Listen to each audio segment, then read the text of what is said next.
Okay, we are doing application of Gauss law, and the first application is using Gauss law. We need to find electric field due to infinitely long, a very long, infinitely long uniform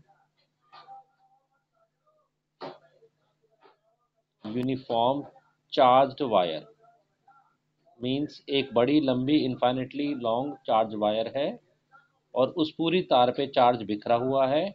उसकी वजह से किसी distance पे हमें electric field intensity, electric field की strength निकालनी है और यूज़ करना है हमें Gauss law. This is our question. We need to find electric field due to infinitely long uniform charge wire. Okay, चलिए लेट्स सी। ये एक बहुत लंबी सी हमारे पास इन्फिनिटी लॉन्ग चार्ज वायर है। ये इन्फिनिटी, एक एंड से लेकर इन्फिनिटी, यहाँ से इन्फिनिटी तक जा रही है। इस पूरी पर बहुत चार्ज बिखरा हुआ है, बहुत चार्ज फैला हुआ है। ठीक है, और हमें इस पूरे चार्ज की वजह से इतने डिस्टेंस पी पॉइंट पर, जो कि यहाँ से आर डिस्टेंस पर है, इलेक्ट्रिक फील्ड की स्ट्रेंथ निकालनी है इस पूरी चार्ज की वजह से। नाउ प्रॉब्लम ये है कि अगर हम इसको नॉर्मल फार्मूला से करते हैं, मतलब अलग अलग पॉइंट, अलग छोटे छोटे पॉइंट चार्ज से करते हैं, तो हमें सभी इलेक्ट्रिक फील्ड का इंटीग्रेशन करना पड़ेगा, जो बड़ा टफ हो जाएगा। तो आसानी के लिए हम इसको गॉस लॉ लगा रहे हैं। ठीक है, गॉस लॉ के लिए सबसे पहले हमें इस चार्ज को एक सरफेस के अंदर बंद करना पड़ेगा। ये बहुत लंबी तार है, तो हम मान लेते हैं, हम कुछ पार्ट इसका यहाँ से लेकर से यहाँ तक पार्ट ले लेते हैं, और इतने पार्ट पर हम चार्ज मान लेते हैं क्यू है, और इसकी लेंथ है एल, जितना पार्ट हमने लिया है। और इसने पार्ट को एक सरफेस के अंदर बंद करते हैं, उस जिस सरफेस को हम गॉसियन सरफेस बोलते हैं। गॉसियन सरफेस हमें ऐसे सिलेक्ट करनी है कि ये जो पी पॉइंट है जहाँ हमें इलेक्ट्रिक फील्ड निकालनी है, ये गॉसियन सरफेस उससे पास हो। And the second thing is that ये चार्ज उसके अंदर यूनिफॉर्मली डिस्ट्रीब्यूट हो। तो ऐसा सोचने के लिए हमने एक गॉसियन सरफेस बनाई है, और वो एक सिलेंडर है। अब जो हमारी चार्ज वायर है वो सिलेंडर के अंदर बंद है। जो सिलेंडर के अंदर चार्ज है, उस चार्ज की वैल्यू है Q और उसकी लेंथ है L। ठीक है, और यहाँ से हम एक टर्म भी निकालेंगे, चार्ज पर unit length. L L length पर Q चार्ज है, तो यूनिट लेंथ पे जो चार्ज होता है that is known as Q/L, charge पर यूनिट लेंथ। और उसको हम रिप्रेजेंट करते हैं लैम्डा से। Lambda is known as linear charge density. Lambda is linear charge density, charge पर यूनिट लेंथ, और यूनिट होती है चार्ज के लिए कूलम, लेंथ के लिए मीटर। तो ध्यान रखिए, हम इसमें लैम्डा का भी यूज़ करेंगे। ओके, नाउ अब हमें गॉस लॉ की हेल्प से इस टोटल इलेक्ट्रिक फील्ड की स्ट्रेंथ निकालनी है। तो हम एक छोटा सा एरिया पहले कर्व्ड सरफेस पे लेते हैं। इस कर्व्ड सरफेस पे इलेक्ट्रिक फील्ड लाइंस ऐसे हैं, और अगर हम इस सरफेस का एरिया वेक्टर बनाते हैं, वो भी इसी डायरेक्शन में जा रहा है। ठीक है, जबकि अगर हम टॉप में देखें तो टॉप में एरिया वेक्टर परपेंडिकुलर ऊपर की तरफ जा रहा है, और इलेक्ट्रिक फील्ड लाइन ऐसे राइट साइड में जा रही है। मींस टॉप सरफेस के लिए थीटा की वैल्यू है 90, एरिया वेक्टर और इलेक्ट्रिक फील्ड के बीच में। अच्छा, यहाँ कर्व्ड सरफेस के लिए भी सेम थीटा की वैल्यू है, और नीचे वाली यानी कि एंड्स के लिए, बॉटम सरफेस के लिए भी थीटा 90 है। मतलब हम दोनों एंड्स को इकट्ठा डील कर सकते हैं, कर्व्ड सरफेस को इकट्ठा डील कर सकते हैं। नाउ फ्लक्स का मैथमेटिकल फॉर्मूला बोलता है कि अगर हम पहले पी पॉइंट पर छोटा सा फ्लक्स निकालें, दैट इज डी फाई, तो वो कैसे आएगा? वो आएगा close integral of E dot D A. Close integral of E dot D A. अब हम यहाँ पर वन स्टेप में नहीं लगा सकते, क्योंकि सरफेस में दो जगह थीटा की वैल्यू दो दो हैं, तो हम इसको ब्रेक करके लगाएंगे। पहले हम ई डॉट डी ए लगाएंगे कर्व्ड सरफेस के लिए, और फिर हम इसको ई डॉट डी ए क्योंकि थीटा दो सरफेस के लिए हमारा बदल गया, और फिर हम इसको लगाएंगे एंड्स के लिए। लगाया वही फॉर्मूला है, बस इसको ब्रेक में लगा दिया। ओके, थोड़ा सा डी फाई निकालने का था ई डॉट डी ए, और टोटल फ्लक्स निकालने के लिए हमने इसका इंटीग्रल कर दिया, तो ये हमारा फ्लक्स का इंटीग्रल से आया। अब जहाँ तक एंड्स की बात है, मतलब टॉप और बॉटम की बात है, तो आप देख सकते हैं इलेक्ट्रिक फील्ड और एरिया वेक्टर के बीच में थीटा बन रहा है 90 और कॉस 90 होता है 0, इसीलिए ये वाला पार्ट हो जाएगा 0, यानी कि उससे कोई फ्लक्स पास नहीं होगा। और फ्लक्स अब हमारा सिर्फ कैलकुलेट होगा कर्व सरफेस पे, ई डॉट डी ए, इसमें ई कांस्टेंट है, एंगल तो 0 है ही, E dot A cos zero is 1, E constant है बाहर आ जाएगा, और इंटीग्रेशन डी ए का करेंगे। और अगर आप ध्यान से देखें तो कर्व्ड सरफेस हमारी सिलेंडर की, ये कर्व्ड सरफेस, इधर वाली लाइन, ये पूरी कर्व्ड सरफेस है, और कर्व्ड सरफेस एरिया होता है 2 पाई आर एल। तो integral of D A will become 2 pi R H, H यहाँ पर एल है जो हमने वायर की लेंथ ली है। ये हमारा फ्लक्स मैथमेटिक्स वाले फॉर्मूला से आ गया। ओके, अब हम गॉस लॉ की हेल्प लेते हैं। गॉस लॉ बोलता है जो फ्लक्स आ रहा होता है किसी चार्ज से with the help of Gauss law, उसका फॉर्मूला होता है 1/ε0 टाइम द चार्ज। चार्ज कौन सा? जो सरफेस के अंदर बंद है। तो लेट मी सी, डायग्राम देख लेते हैं, डायग्राम चाहिए होगा। हम्म, तो बाय गॉस लॉ के अकॉर्डिंगली अगर हम लगाते हैं, so with the help of Gauss law, we can say the net total flux coming through this cylinder, it should be 1/ε0 time the q, where q is the charge। बिल्कुल यही तो charge है यहाँ पर अंदर। ओके, दोनों ही flux इससे बाहर आ रहे हैं। Let us equate the equation number 1 and equation number 2। On equating equation number 1 and equation number 2, हम इन दोनों को इक्वेट करते हैं, तो we can write this value is equal to this value, so we can write as now e into 2 pi from first and second is equal to 1 upon epsilon naught time the q, 1 upon epsilon naught time the q, या q upon 1 upon epsilon naught। And what is e, next पे लिख लेते हैं page पर। अभी आया, हमने लिखा e into 2 pi r l is equal to 1/ε0 time Q, और हमें तो इलेक्ट्रिक फील्ड निकालनी है उसकी strength. So electric field is equal to 1/ε0 time, oh sorry 1/ε0 time Q, और इधर से हम शिफ्ट करेंगे 2 pi R L. Q that is charge, और L that is length, charge पर यूनिट लेंथ ऑलरेडी हमने एक टर्म बनाई है that is lambda. So we can also write lambda upon epsilon naught 2 pi r. This is the formula for electric field due to charge distribution. E is equal to lambda upon 2 pi r। और ध्यान से देखिए, इसमें lambda charge घनत्व constant है, epsilon not constant है, 2 पाई constant है, तो हम कह सकते हैं कि electric field is inversely proportional to r. जितना जितना दूर आप उस वायर से जाएंगे, इलेक्ट्रिक फील्ड की स्ट्रेंथ उतनी कम कम कम और कम होती जाएगी। Okay, electric field is inversely proportional to r. इसको छोटे से अगर हम ग्राफ से दिखाना चाहें, तो इसका जो छोटा सा ग्राफ हम दिखा सकते हैं,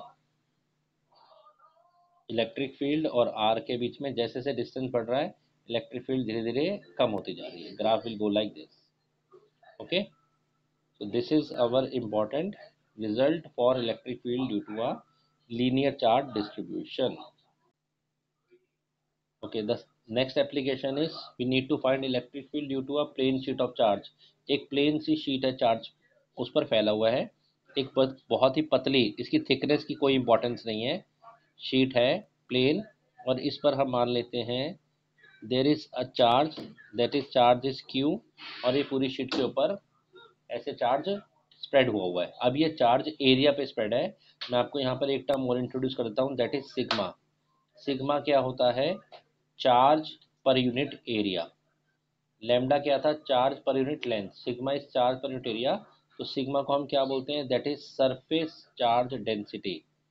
कि, कि पर यूनिट एरिया पर कितना चार्ज है, that is surface charge density. जब भी एरिया पे होगा तो सिग्मा की इंपॉर्टेंस होगी। और सिग्मा की यूनिट क्या हो गया? ऐसा यूनिट, चार्ज के लिए कूलम, एरिया के लिए मीटर स्क्वायर, तो that is coulomb per metre square. Unit is coulomb per meter square. So our next derivation is to find electric field due to a plain sheet of charge. चलो देखते हैं कैसे बनाते हैं, Gauss law की help से ही करना है। तो ये एक शीट ऑफ चार्ज है जिस पर मान लेते हैं प्लस चार्ज फैला हुआ, माइनस भी हो सकता था, हम प्लस लेके कर रहे हैं। ठीक है, जो पूरा चार्ज फैला हुआ है वो पूरा चार्ज है Q और इसका एरिया मान लेते हैं A है। ठीक है, तो अब हमें इस शीट की वजह से इस पॉइंट पर P पॉइंट पर इलेक्ट्रिक फील्ड की स्ट्रेंथ निकालनी है।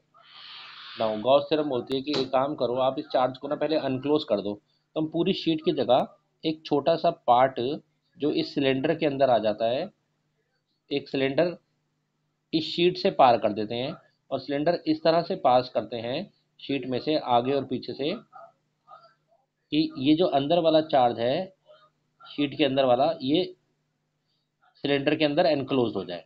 देखो, हमने एक सिलेंडर लिया और इस सिलेंडर को इस तरह से पास करा, एक तो जो ये वाला चार्ज है, अभी मैं येलो कलर से दिखाता हूँ, ये वाला चार्ज ये पूरा का पूरा सिलेंडर के अंदर बंद हो गया। ठीक है, और दूसरा P पॉइंट जहाँ पर चार्ज निकालना है वो सिलेंडर के एंड्स पर लाई कर रहा है। अब आप ध्यान से देखिए, आगे और पीछे दोनों तरफ सिलेंडर बनाया है, यानी कि चार्ज यूनिफॉर्मली डिस्ट्रीब्यूट है, अंदर यूनिफॉर्मली डिस्ट्रीब्यूट हो गया, सिलेंडर के अंदर यूनिफॉर्म आ गया। अच्छा, ये सिलेंडर का अब जरा इलेक्ट्रिक फील्ड की डायरेक्शन देखते हैं।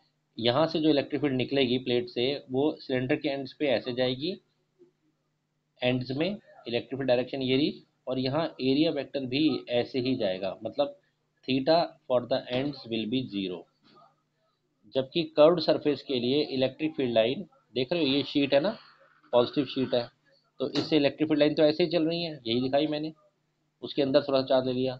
और एंड्स के लिए इलेक्ट्रिक फील्ड लाइंस तो इस डायरेक्शन में है, जबकि कर्व्ड सरफेस का एरिया वेक्टर ऐसे है, पिछली बार से उल्टा हो गया, यानी कि थीटा इस केस में 90 हो गया। और ये एंड्स पर भी इलेक्ट्रिक फील्ड लाइंस और एरिया वेक्टर सेम डायरेक्शन में है, यानी कि थीटा 0 डिग्री है। ठीक है, जो येलो वाला पार्ट है वो चार्ज सिलेंडर के अंदर हमने गॉसियन सर्किल के अंदर बंद कर दिया। चलिए अब लगाते हैं हम फॉर्मूला। तो पहले हम फ्लक्स निकालते हैं मैथमेटिक्स फॉर्मूला से, तो छोटा सा फ्लक्स इस पॉइंट के लिए निकाल रहे हैं पहले। ठीक है, ये चलो टोटल फ्लक्स निकालते हैं। टोटल फ्लक्स अगेन हम ब्रेक करके निकालेंगे। एक तरफ आएगा हमारे पास E dot D A curved surface का, प्लस एक तरफ आएगा E dot D A ends का। और जैसा आपको दिख रहा है, आपकी बार कर्व्ड सरफेस पे थीटा 0 है, cos 90 0 डालेंगे तो ये वैल्यू हट जाएगी, और फ्लक्स सिर्फ आपके पास जो आएगा वो integration of E dot D ends के लिए आएगा। अगेन ई कांस्टेंट है, वो बाहर आ जाएगा, यहाँ से डिस्टेंस इधर या इधर दोनों के लिए सेम है। और इंटीग्रल ऑफ डी ए, ये वाला जो एरिया है जहाँ से फ्लक्स बाहर आ रहा है, इसको हमने ए माना है, ए इधर और ए लेफ्ट हैंड साइड में, तो डी ए का इंटीग्रेशन बन जाएगा 2a। तो टोटल फ्लक्स जो एंड से बाहर आ रहा है, ए एरिया है राइट हैंड साइड वाला, ये वाला एरिया भी ए है, ये वाला एरिया भी ए है, तो टोटल फ्लक्स जो बाहर आ रहा है वो that is E dot 2a। ये हमारा फ्लक्स आ गया, इसको हम नोट कर लेते हैं। तो flux is equal to E dot 2a। Mathematics अभी हमने लगाया, अभी हमने कोई गॉस लॉ लगाया। अच्छा, अगर हम गॉस लॉ लगाए तो गॉस लॉ के थ्रू जो फ्लक्स आना चाहिए बाय गॉस लॉ, वो फ्लक्स आना चाहिए 1/एप्सिलॉन नॉट टाइम द क्यू। कितना चार्ज अंदर है, अब प्रॉब्लम है चार्ज तो पूरी शीट पे फैला हुआ था, अंदर कितना है, तो हम एक काम करते हैं, सिग्मा इज इक्वल टू बताया मैंने Q बाय ए होता है, तो वो जो सिलेंडर जहाँ से पास कर रहा है उसका एरिया ए है। ठीक है, तो सुनो, यू दोबारा से सुनो, वन यूनिट एरिया पर चार्ज है सिग्मा, 2 यूनिट पर कितना होगा 2 सिग्मा। तो अगर वो एरिया सिलेंडर का ए है तो उसके अंदर जो चार्ज होगा वो होगा सिग्मा ए। तो इस चार्ज को जो सिलेंडर के अंदर अंदर इनक्लोज हुआ है उसको हम ले लेते हैं सिग्मा इंटू ए। फॉर्मूला से भी देख लो, sigma is equal to Q by A बताया था। ठीक है, तो Q जो हो गया वो हो गया sigma into A, where Q is the charge inside the Gaussian surface. ये जो सिलेंडर था और इसके अंदर जो चार्ज था हम उसकी बात कर रहे हैं। ओके, दोनों इक्वेशन से हमारा फ्लक्स आ गया। Let us equate equation number first and equation number second. Equate करने पर हमारे पास आया E into 2A is equal to 1/एप्सिलॉन नॉट सिग्मा इंटू ए से हमारा A cancel and electric field due to surface charge distribution sheet की वजह से a very important formula is E is equal to sigma upon 2 epsilon naught. This is our formula where sigma is the surface charge density, charge per unit area, epsilon is the common। तो हम यहाँ पर बड़ी interesting चीज देख रहे हैं कि इलेक्ट्रिक फील्ड स्ट्रेंथ आर पे डिपेंड नहीं कर रही, आर पे डिपेंड नहीं कर रही। मतलब अगर आप शीट से पास हैं या दूर है, इलेक्ट्रिक फील्ड सेम है। लेकिन इस केस में कंडीशन ये तभी सच है, कभी तभी ट्रू है जब आर बहुत बहुत छोटा है, very less than the dimension of sheet. Sheet actually में बहुत बड़ी है, तो जब बड़ी शीट है तो कोई फर्क नहीं पड़ता, ये शीट बहुत बड़ी है और आर बहुत छोटा है, तो थोड़ा सा आर अगर एक्स्ट्रा भी हो जाए तो आर पे डायमेंशन पे डिपेंड नहीं कर रहा। This is the electric